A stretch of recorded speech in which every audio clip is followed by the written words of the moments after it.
1980 మరియు 90 దశకంలో చాలామంది 1980 మరియు 90 దశకంలో చాలామంది బీసీ వ్యవస్థాపకులు చిన్న తరహా హేచరీలు మరియు పొలాలను ప్రారంభించి విస్తరించడానికి ప్రయత్నించారు. కానీ వారు ఈ రంగంలో ఎక్కువ కాలం నిలబడలేకపోయారు. సో, ప్రస్తుత పరిస్థితి కూడా ఇక్కడ క్లియర్‌గా మెన్షన్ చేయడం జరిగింది. ప్రస్తుతం ఈ పరిశ్రమలో పెద్ద కార్పొరేట్ కంపెనీలు మరియు ఆర్థికంగా బలమైన కుటుంబాలు ఆధిపత్యం చెలాయిస్తున్నాయి. ఈ పెద్ద కంపెనీలకు సరఫరాదారులుగా చిన్న తరహా కోళ్ల రైతులు ఎక్కువగా మిగిలిపోయారు.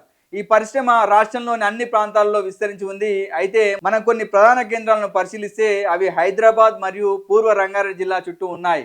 పరిశ్రమ ఎక్కువగా విస్తరించి ఉన్నప్పటికీ అత్యధిక శాతం రెడ్ల గుత్తాధిపత్యంలో ఉండి సిద్దిపేట పరిసర ప్రాంతాల్లో వైశ్యులు, వరంగల్ పరిసర ప్రాంతాల్లో వెలమ మరియు రెడ్ల ఆధిపత్యం ఉంది.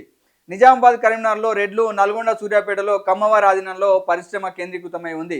ప్రధాన హేచరీస్ మరియు బ్రాయిలర్ చికెన్ కంపెనీల పేర్లు, వాటి యజమానులు మరియు వారి కులాల వివరాలు ఒక పట్టికలో ఇవ్వబడ్డాయి.